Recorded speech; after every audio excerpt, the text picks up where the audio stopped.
Hi everyone, this is Adnan Branbo from AVIAPRENEURS podcast. Today I have with me a very great aviapreneur, a very dear friend I have known for many years, Captain Nuno Pereira. Good morning, Captain. Good morning, Adnan. How are you? Thank you very much. I appreciate your time. I appreciate joining us in one of the first few episodes of AVIAPRENEUR podcast. Thank you so much. Thank you. So it's a pleasure to be here and honored to be invited by you, a close friend of myself, my wife, and the Bestfly family. Thank you very much. I'm very honored and pleased.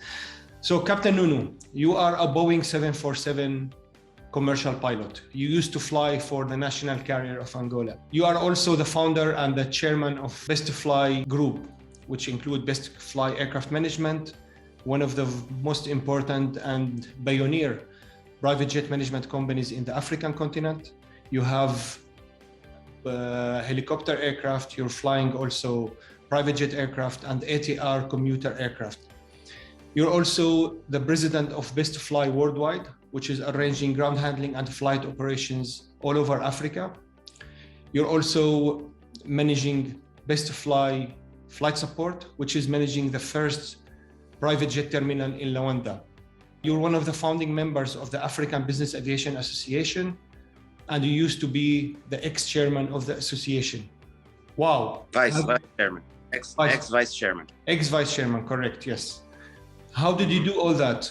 Did you know from your childhood that you are going to achieve all this success in the aviation industry?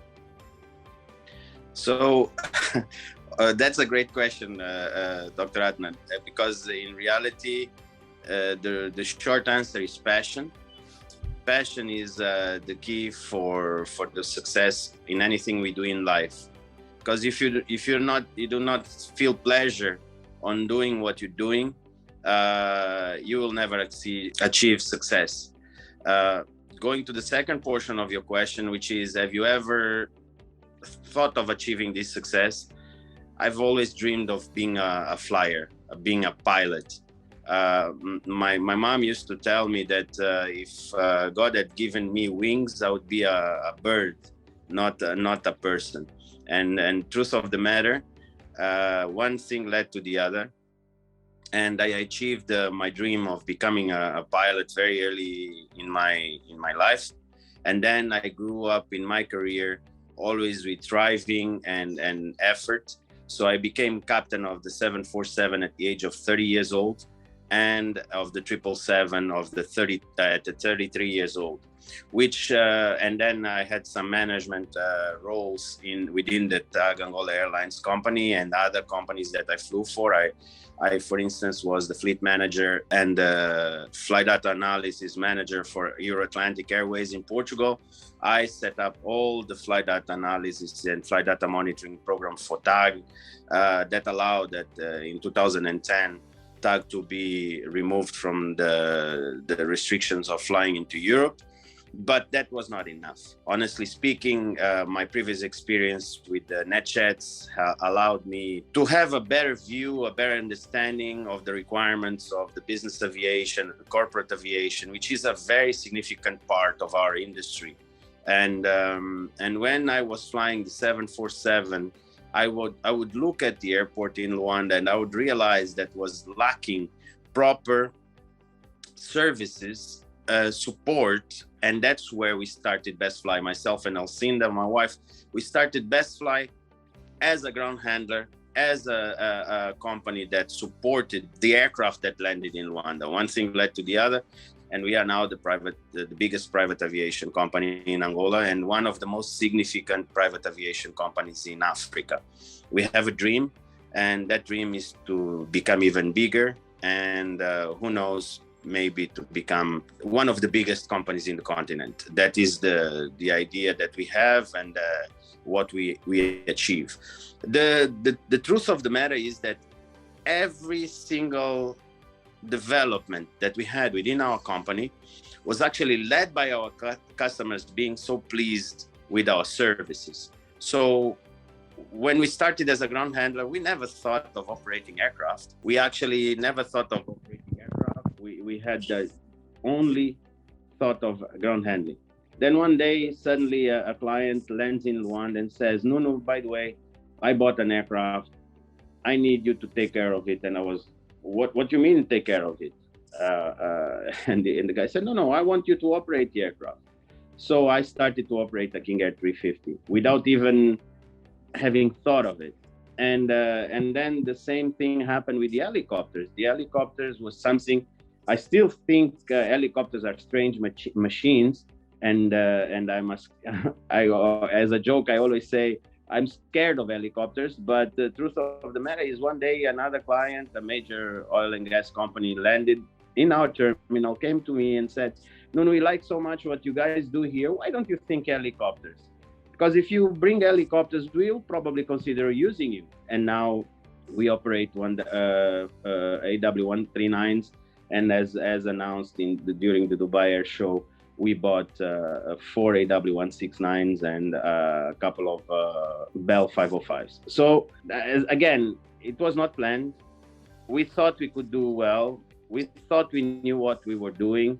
And that's what basically led to the growth and to the success of what we are doing. But we're not too focused on, honestly speaking, Dr. Adnan, we are not too focused on what did we achieve, no, we are just doing it because we believe we can do right.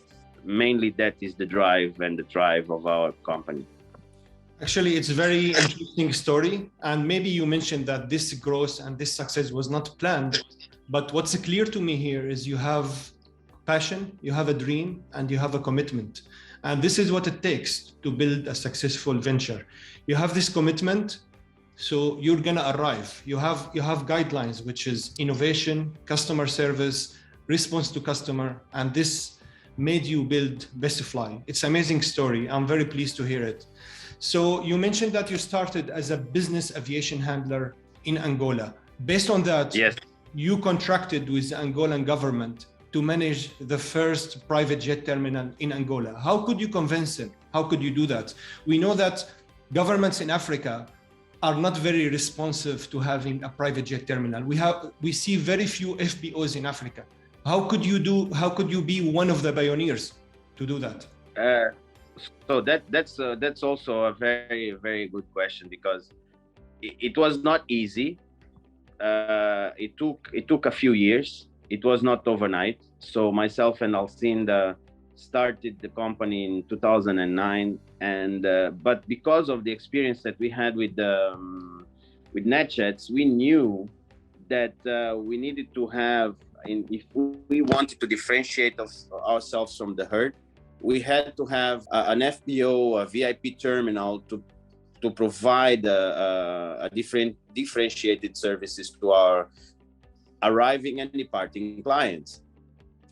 So we had to explain, and we had to go through lots of meetings, lots of hurdles, explaining why the need of such facility and why the facility had to have all the services.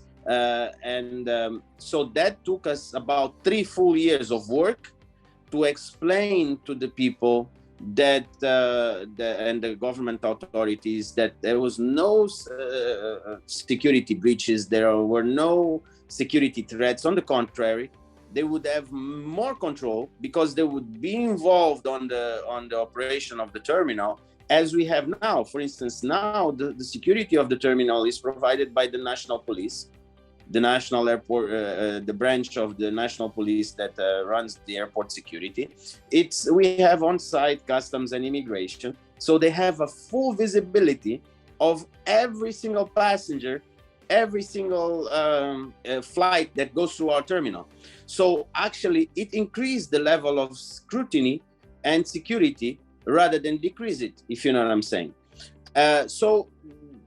But it was through talking, through meetings, through presenting the processes.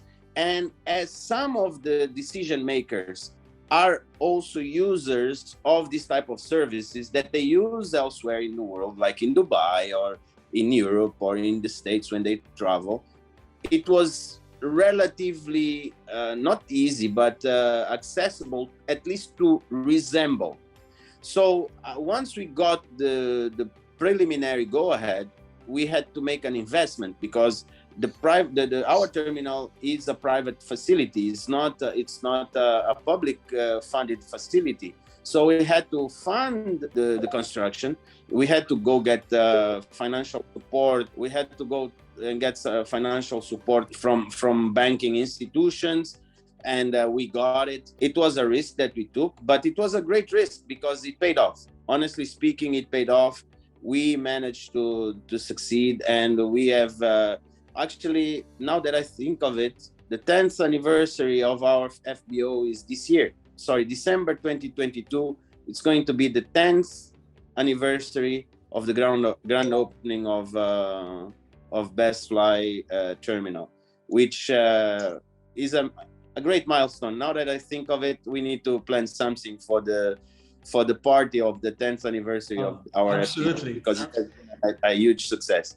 Congratulations for that. I'm very happy to hear Thank this, you. and I look forward to being invited. I will be honored to visit Luanda and be part of your party. Dr. Adnan, the invitation to you is always open. You are a close friend. Angola is your house. My house is your house. Appreciate it. It's an honor and a pleasure. I look forward to the visit. Thank you very much, Captain. No problem. You just mentioned to me that you're planning to have Bestfly as one of the biggest aircraft management aircraft management operators in Africa. I hope so. So mainly, inshallah. We hope so, inshallah. So mainly your focus of operation and your area of operation is Africa. We all know that Africa has a lot of potential. It's the growth area for anybody who's willing to grow their business in the coming period. But at the same time, operating in Africa has a lot of challenges and hurdles. How can you cope with that? How did you manage to operate in this environment, which is somehow different than the rest of the world? Can you share your experience with the listeners? Of course. Again, Dr. Adnan, it is through passion, because if you do not have enough passion, if you don't like what you're doing, sometimes it can get you demotivated. You can get tired of the hurdles, especially, but you know, with AFBA, we managed to do things when Tarek and I were running the AFBA organization, and our good friend, the late Radi Fani. When we were running AFBA, we managed, and that is one of the things that I praise the most by my involvement in AFBA, we managed to actually break some barriers and to break some of the myths that they existed during the years that we started AFBA. To give you an example, it would be impossible to go to Nigeria on a last minute if you would not have applied for a permit 3 or 4 days before. With the AFBA involvement, with the engagement with the Nigerian CAA, and with the engagement of the local partners like ExecuJet Nigeria, like EAN, like Landover, and I don't want to miss any of the companies there that do a great job, but these companies and the AFBA involvement allowed the companies and the CAAs to interact much better. Even in Angola, it's a good example. Angola in the past was impossible to get a last-minute permit. These days, with us, working with the CAA, explaining to them the needs and the importance of a flight like this, it's much easier. I'm not saying all the work is done, but it's much easier today, 2022, than it was in 2012 or in 2009 when we started the company. So it's through continuous work, through passion, through perseverance. I think the key word here is perseverance, because if you do not have perseverance and if you give up at the first hurdle, then you will not achieve. Honestly speaking, Dr. Adnan, these type of things, this type of work done by companies like Bestfly like other companies similar to us, will, in the end of the day, improve the availability of services in the continent. And honestly speaking, I can tell you, our services in Africa used to be really poor, but there's been an increase of service levels. And with Bestfly, for instance, I can tell you that our service is second to none. We operate all over the world. We operate in the US, we operate in Europe, and some handlers in Europe and in the US don't do as good job as we do here. Because we have a scale to balance the service level. And to give you an example, sometimes in the US, if you do not place a catering order with 24 hours notice, you cannot get decent catering. In Angola, we managed to actually create these dynamics that within 4 hours, we can get you very, very good quality catering. So perception also matters. And it is important that we as Africans operating from Africa change that perception as well. That has actually been one of the main objectives that when I started Bestfly was to change the perception of aviation industry in the continent, initially in Angola and now in the continent, okay? So it's difficult, but if you have enough perseverance, you will succeed, and it is possible to do it properly. It's amazing. I highly salute the effort you have put into that, and we really experience it. We are one of the customers of Bestfly, and we really feel safe whenever we are sending any of our customers to your facility. Thank you for all the great service and the hard work you have done to achieve this. What about COVID? What about COVID-19? What complication what a nightmare. did it add to this difficult operating environment? How did Bestfly cope in the last 2 years?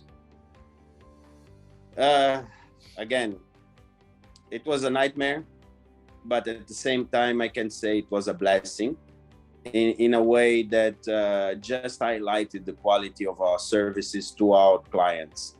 So we are a major supplier of services to the oil industry in the country, in the aviation side.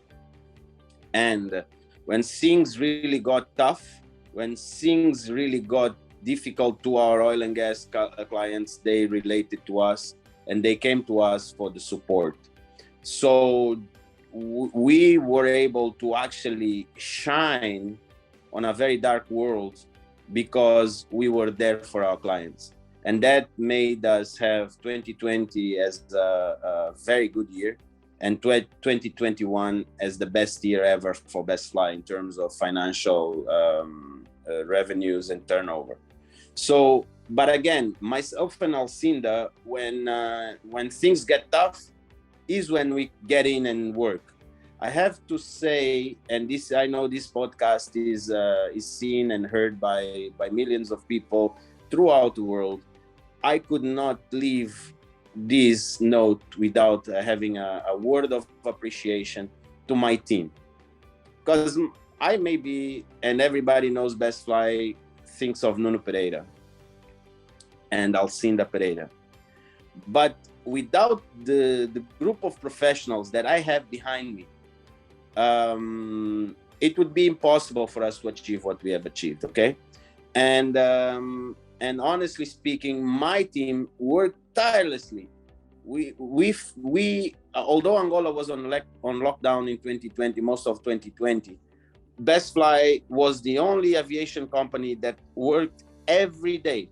We worked every day. Our planes were flying pretty much every day. They didn't stop, because if we had stopped, the oil production in the country would stop, because we would not have moved the people that needs to draw the oil out of the ground,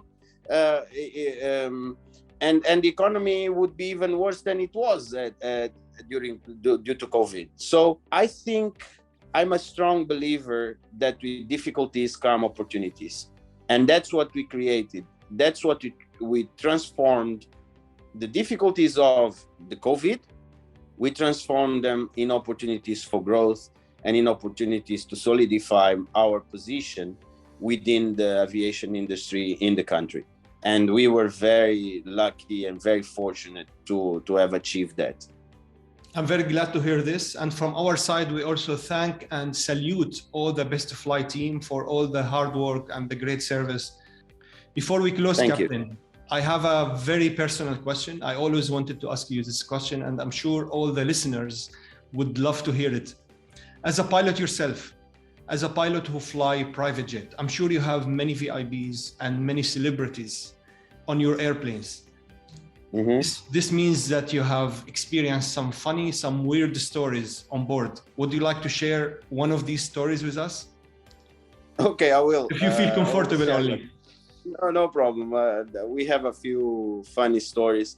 One of the funniest stories we had was that was already within Bestfly, where a very, very wealthy individual wanted some cod, like codfish, cooked on the Portuguese traditional way. So he actually asked Alcinda to prepare it and to taste it before it was put on the plane. So this is the details of what we do. And the other thing was when I was flying Sting, you know, the singer. Singer, of course. And his lovely wife comes to the cockpit with a cup of coffee to offer to me as the captain, and that really humbled me a lot. You know, when someone with the net worth of Sting, which is known worldwide, comes to you as the pilot with a cup of coffee, hey guys, have a cup of coffee. Wow. And the other last thing was when I was flying for NetJets, and I had the honor of flying Mr. Warren Buffett, and he came to the plane with a bag of McDonald's for the pilots. So those moments for me were very humbling and very eye-opening moments, because honestly speaking, it doesn't matter how much money you have, it doesn't matter your net worth. In the end of the day, we are all people. And people need to be treated right, regardless of their position, regardless of what they do in life, and regardless of the success that they have achieved. And actually, these two episodes, these two moments, gave me the drive to grow to that to what we have achieved right now. And I'm very proud and honored to have achieved this. I consider myself a blessed man because I have a beautiful family. Without the support of my wife and my two daughters, what we have achieved would not be possible. And for them, I have to give them a huge praise. My wife of 25 years, she is always behind me and besides me to support in anything that we need and that we want to do, and every challenge, she's always giving us support. And the commitment of Alcinda goes to the point where she has to cook the codfish and taste the codfish for our clients, and that's what we do. So these are the small things that people don't see, absolutely, but actually make the difference. Please pass her my greetings. Thank you. Thank you very much, Captain. I really appreciate your time. I appreciate the contribution of knowledge and experience you have shared with us and all the listeners of the podcast. So in brief, your advice is passion, dream, hard work, and perseverance. This is what it takes for aviapreneurs to build successful aviation businesses. Would you like to add anything or any advice to give it to the listeners on how they can create successful aviation businesses like you did with Bestfly? Believe in yourselves. Above everything, believe in yourselves. Don't take no for an answer, and work hard, because success does not come easy. Achievement does not come easy. And if you take it for granted, then you will fail. Keep pushing. Impossible is nothing. And as always, Alcinda say, the sky is not the limit. The sky is where we work. So that is the motto that I wanted to tell everybody, that if you have a dream, if you know that you can do it, it doesn't matter what everybody else thinks of you. It doesn't matter what everybody says of you. People like yourself, Dr. Adnan, people like the people that build JetX, the people that build UAS, the people that build ExecuJet. And I don't want to offend anyone, but I think these are relevant brands in the industry. It was all possible because of individuals that believed in what they were doing. Bestfly is a good example. iJet is a good example. All the brands that I mentioned before are a good example. Because of people like Tarek that started AFBA, that had dreams, that believed in something, were possible to make, to achieve. If you don't dream, if you don't dream, life doesn't make sense as a whole. Thank you, Captain. Thank you very much. I really appreciate. Thank you, Dr. Ravi. And salute all the names you have mentioned. We thank all the aviapreneurs out there in the world who are helping make this world a better place. It's a great pleasure for me today to meet you and to talk to you and to learn from you. I look forward to meeting you very soon in person. Thank you very much, Captain, and have a great day. Thank you very much. And thank you very much, Dr. Adnan, for always remembering me. It's an honor for us to be your friend. Thank you. It's a mutual. Thank you, sir. Have a great day. Thank you. Bye-bye.